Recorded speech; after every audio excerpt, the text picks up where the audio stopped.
Hello everyone, and welcome to the supplement. It's time to do a little bit of reading, because we picked up a couple large documents in this video. The first one's here, this notebook that we picked up in the church.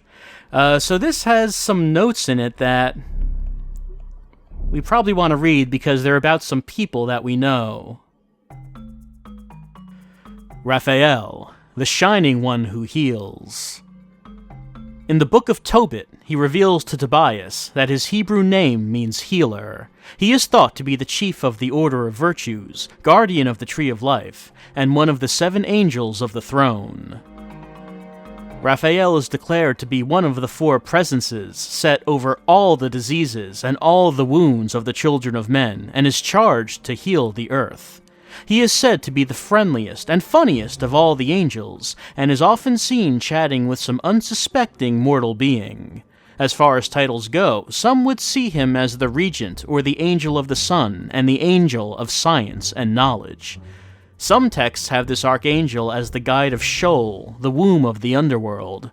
Raphael is not a demon, although his name appears in many demonological texts and grimoires. Author unknown. B. So this notebook, which was written by B, who we can probably assume is Balile, because we haven't met anyone else whose name starts with B, I think.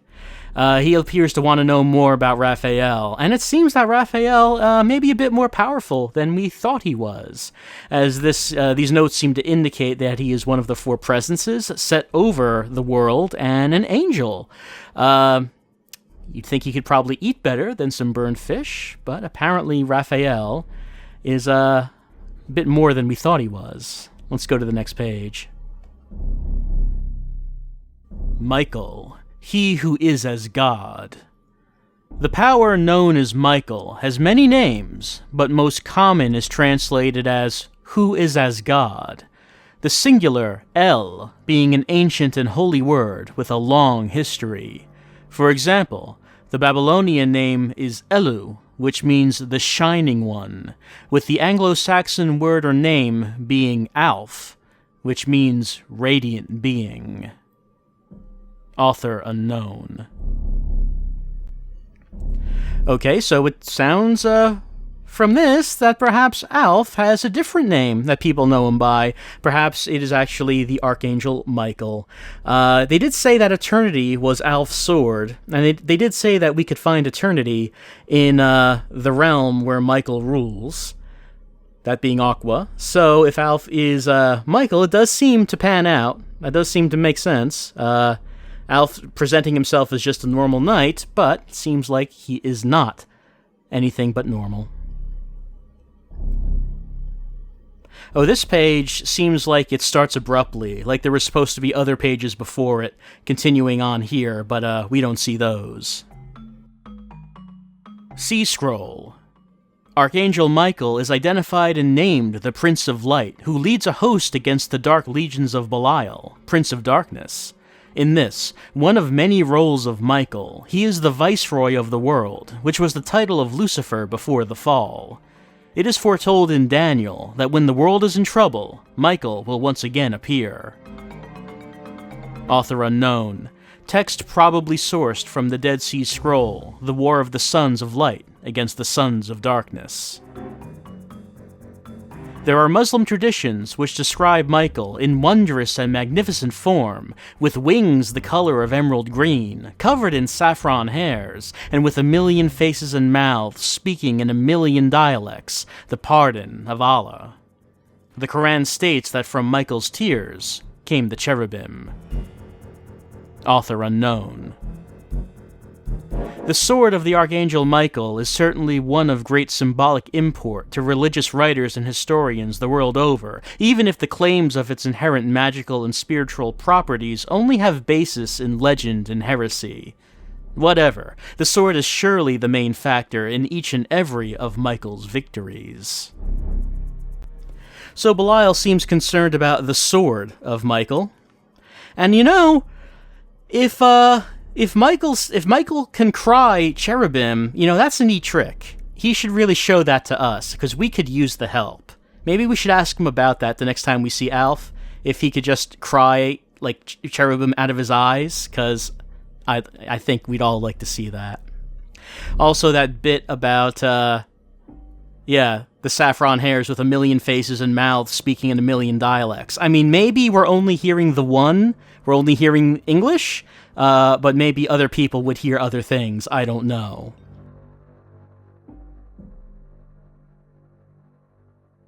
But can the sword be said to be a sword? Or is it the symbolic word of God, a double-edged weapon to cut down God's enemies at Armageddon on the final day? So, can Michael's sword be said to be this same word of God? Or is it indeed a fabled weapon imbued with holy properties? In one account, Michael is said to have wiped out single-handed and overnight 185,000 men of the Assyrian king, Sennacherib, who was threatening Jerusalem about the time of 700 BC. Was this with the word of God? Sword or power? Whatever. Michael remains the hero of the first war against Lucifer, later Satan, where he single-handedly defeated the archenemy of God and threw him down from heaven. This is where we attain the perpetuating imagery of Michael fighting with the dragon. Right, so that stained glass window we saw of the angel fighting the demon and casting him out of heaven, that seems like it's supposed to be, that is supposed to be Alf. The one being thrown down, probably Balile. I mean, it does mention Lucifer here, but then in a previous page, it did say that, Michael was actually fighting Balile, so I guess that's who that was supposed to be referring to.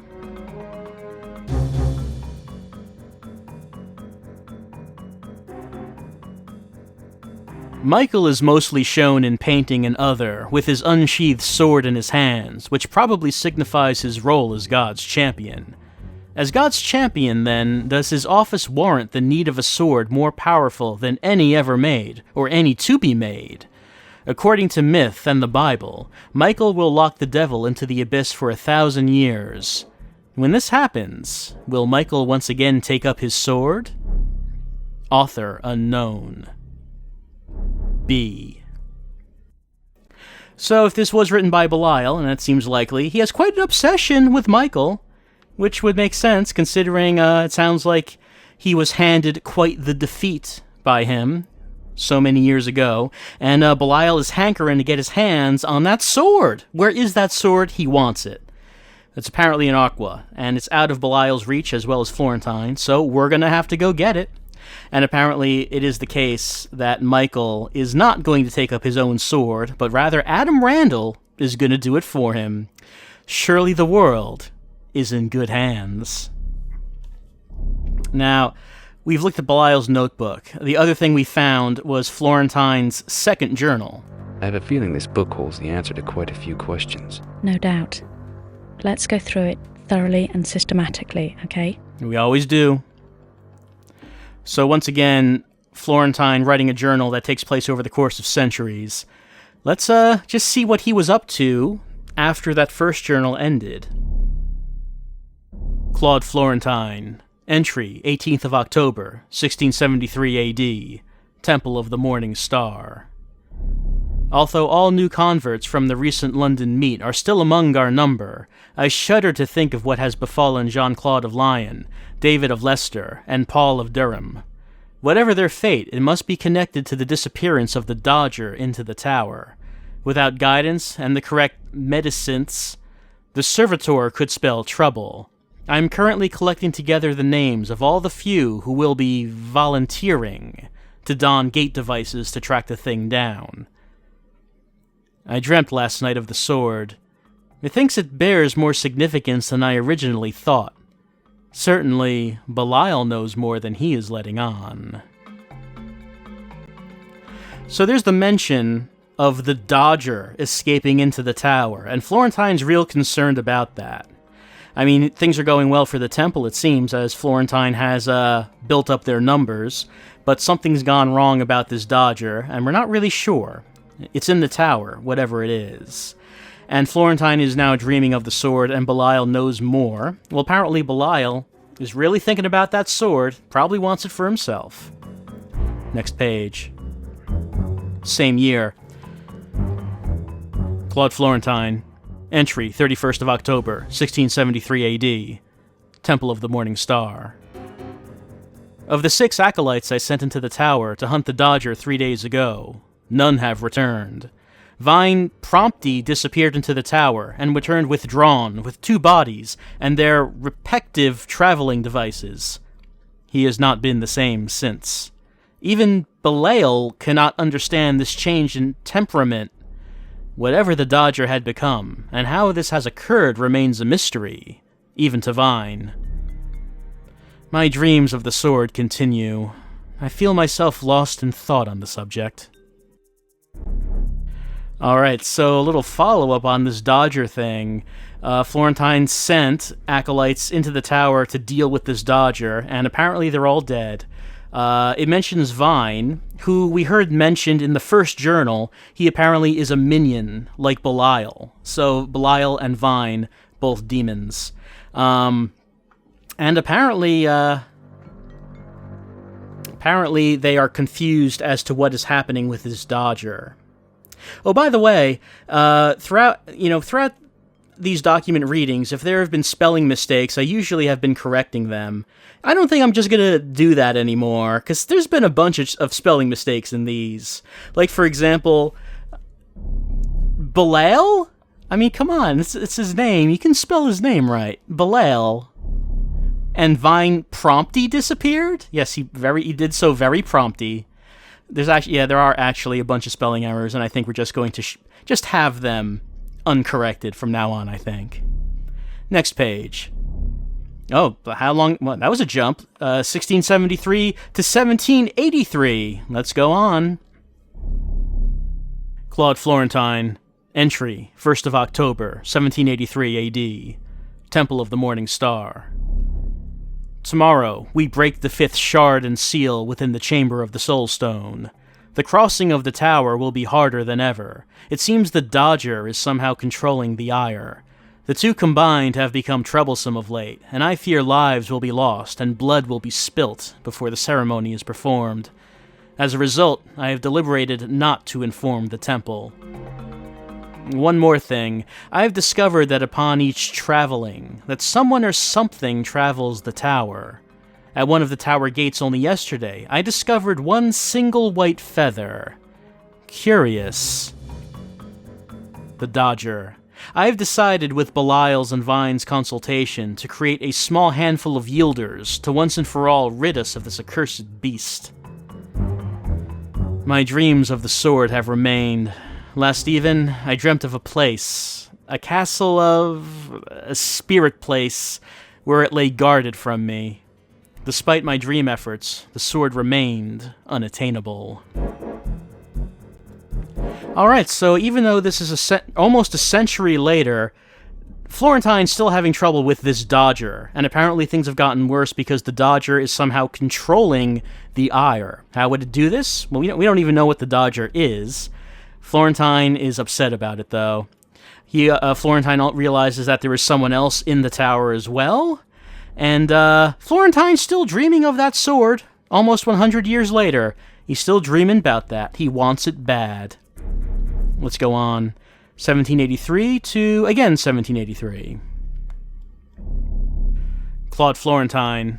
Entry, 2nd of October, 1783 A.D. Temple of the Morning Star. The shard and seal is broken, and the fragments within my hands, but the yielders have been unsuccessful in their task.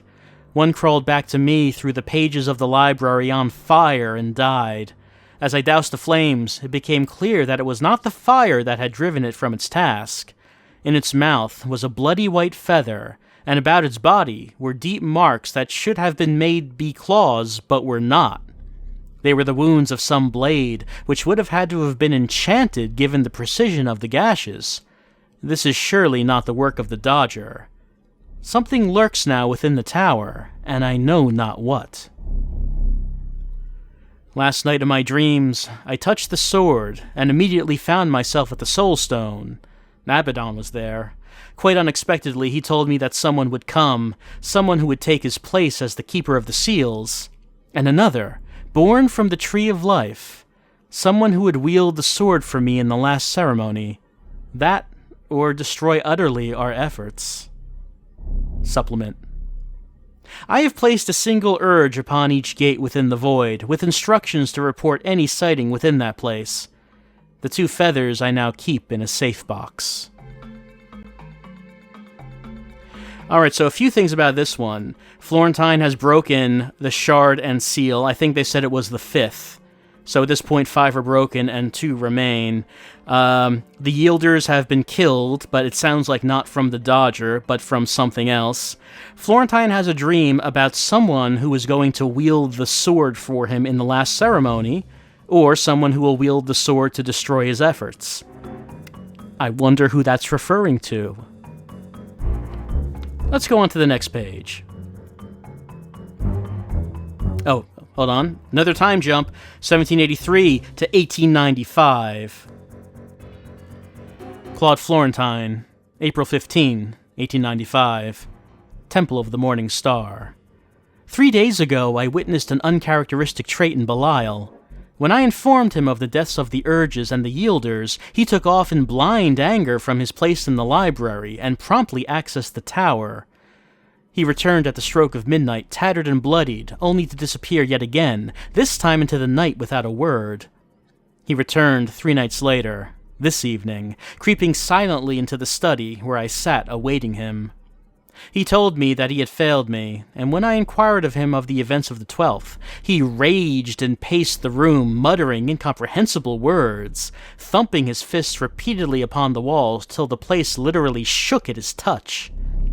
Calming himself, Balile leveled a look of despair, and informed me that the gardeners had in fact returned to their precious tower, despite his promise that they had all perished at the fall of the stone. They were responsible for the deaths.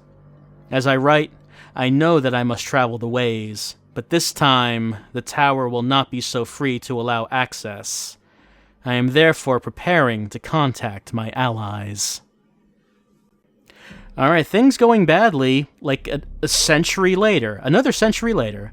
The Urges and the Yielders are being killed, and it turns out that the gardeners have returned to the tower and are killing off Florentine's minions. Balile really doesn't like the gardeners. And Balile looks like he goes off to fight them himself, but fails. And this is bad for Florentine because it's harder for him to travel the tower to get to the Soul Stone now. So he's going to contact his allies. Let's see what happens next. Same year, 1895. Claude Florentine. Entry, 18th of April, 1895 AD. Temple of the Morning Star. We are preparing for the assault on the tower. With me will come Balile, Vine, my 2 head priests, and a disciplined group of 24 Dodgers, each of us mind-controlling 6 of them. That should be enough to get us through to the Chamber of the Soul Stone. We will embark through the tower gate in the maze in the graveyard, as it seems the shortest route to the Shoal Mantle. Supplement. Disaster has befallen us. As we walked back along the tower, we were met at the tower gate by the Ire. Leading the cloud was the Dodger we lost so long ago. Its eyes gleamed fire, red in hatred, and its inflated body seemed to bristle with power as it leapt from the stone to stand before us.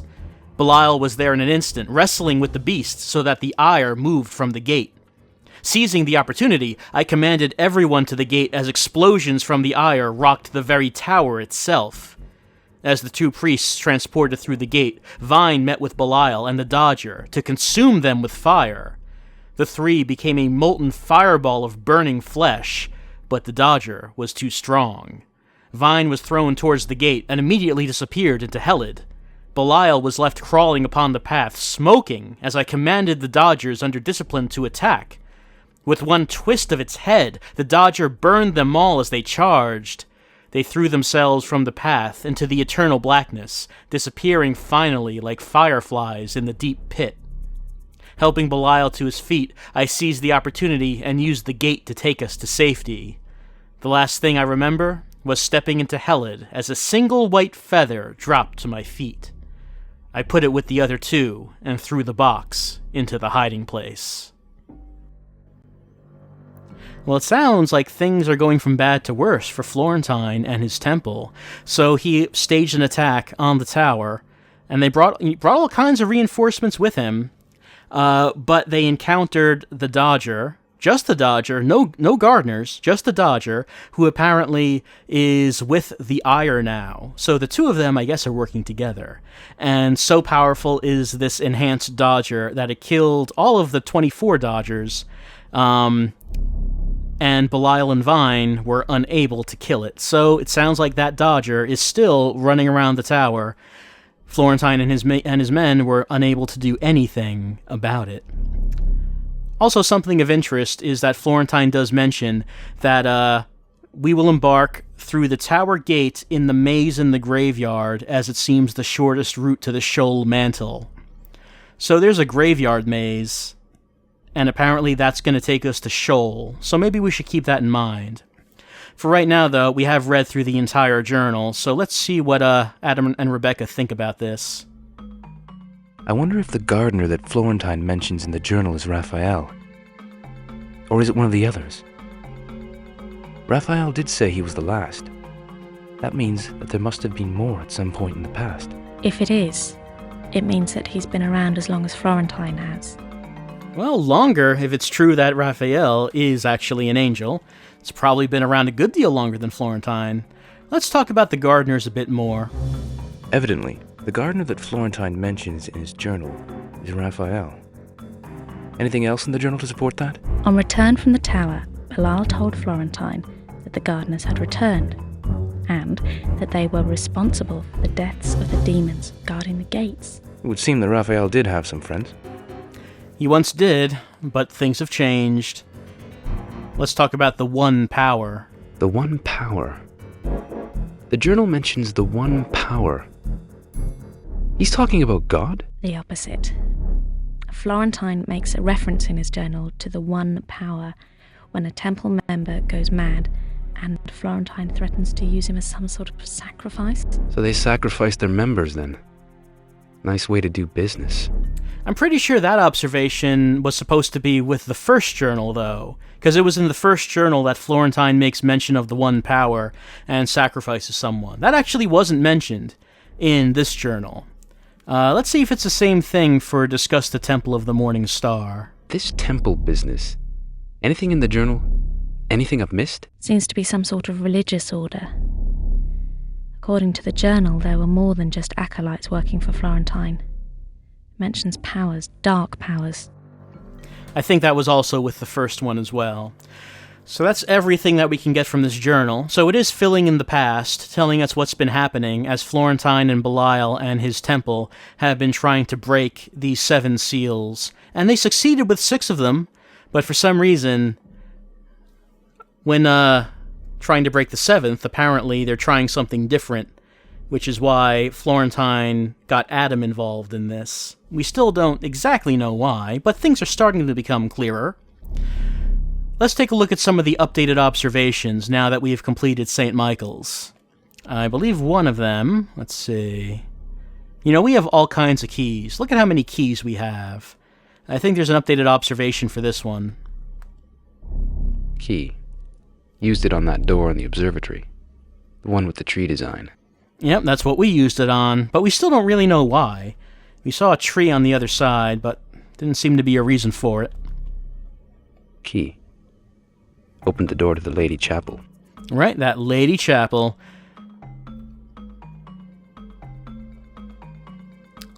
And I don't know if we looked at the... yeah, I think the wand has been updated. So this wand dispels wards. It appears to be its function, although the ward needs to be of a specific nature, notably wards of passage. Right, so we talk about how, yeah, this wand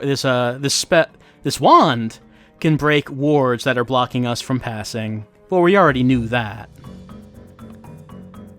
And I believe the flashlight, or rather I should say the magical torch, has been updated. Heavy-duty torch. Handy for spotting wards, it would seem. Wards set by the person living here. Must be keen to keep people out. I'm not sure why. There wasn't really anything in the house. The house was just there to guard some keys. Don't really know why Florentine even bothered putting up all those wards. And I think there are a few observations that have been updated. Alf has some updates. Let's check him out. Let's talk about Alf's metaphors. Go with open eye. Alf meant you and your psychic powers. Indeed. And go with the wings of angels, one of those feathers we found at the glass window that led us to the dragon helm. He also mentioned something about my voyage to the tower. No riddles there. And the last was that the sword of the dragon being held aloft to light the way. Eternity. The dragon sword. Taken from the soul stone by Florentine all those years ago. A single act that began everything. I guess Alf didn't want to actually explain that the first time we met because it would have taken a while to do so.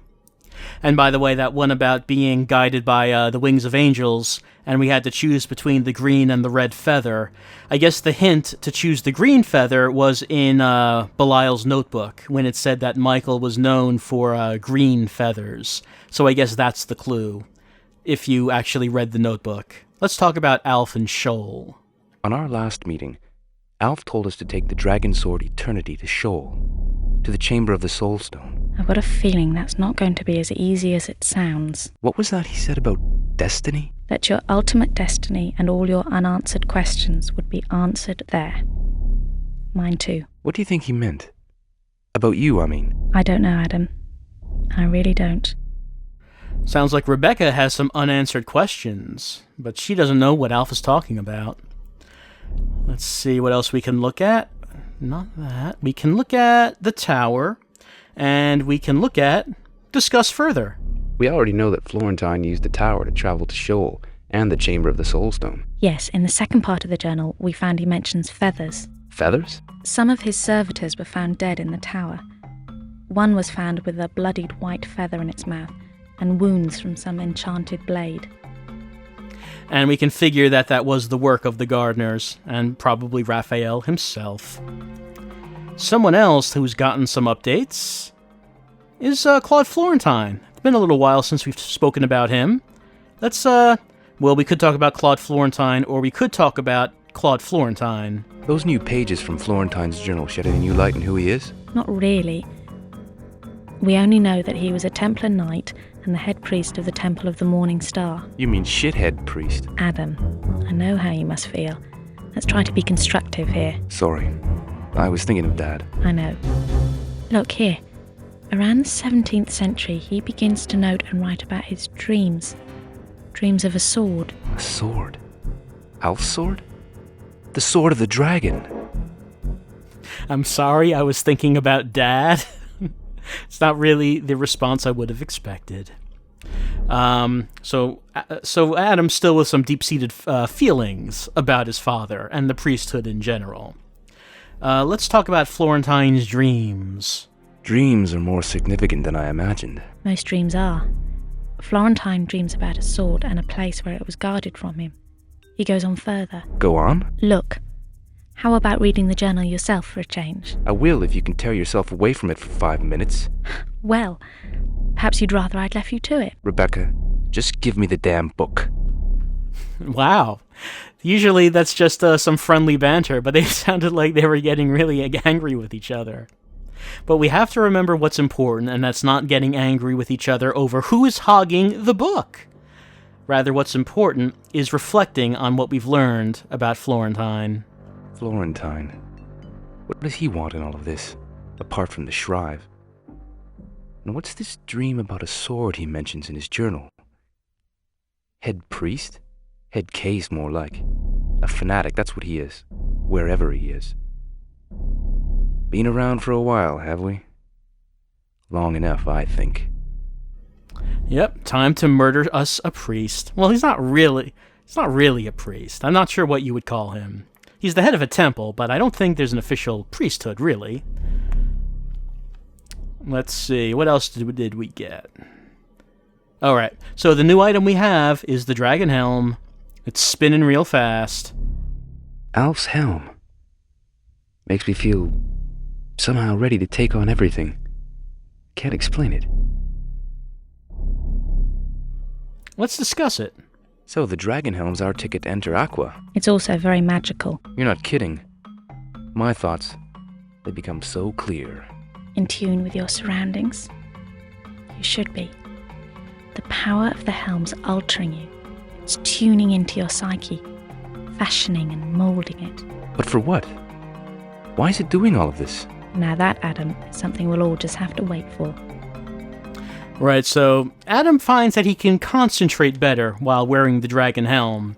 But more importantly for us, it's going to get us into Aqua, as we needed to pass through that tower gate. And I think we have one last thing. The Ire, not alone anymore, but now it is the Ire and the Dodger. What about him? The Ire presides in the tower. But what I want to do is know more about this Dodger I keep hearing about. Well, after trying to track the thing down in the 17th century, Florentine comes to the conclusion that the Dodger is somehow controlling the Ire. Controlling? A thing like that? Yes, and he describes in graphic detail what happened when he stumbled on it. It's all there in the journal, entry dated April the 18th, 1895. Right, so we haven't heard too much about the Dodger, except that it is something that is really dangerous, and apparently is now a lot more powerful than Florentine and Balile, and that it's merged with the Ire, and that it is just romping around the tower, even though we haven't seen it, or have we? But anyway, I think that's the last observation, and I think that's it for this chapter. And this supplementary video has been going on for a little while. I wonder if it's actually longer than the main video. It's things like this, reasons like this, why I wanted to separate these out into supplementary videos to begin with, because, man, probably we're going over this longer than it took to actually play through the chapter. But anyway, next time we're going to be going into Aqua, and, we're going to be seeing what that's like, as we really haven't gotten any clues as of yet what that's about. So I'll see you next time for that, as well as the supplement. I'll see you then.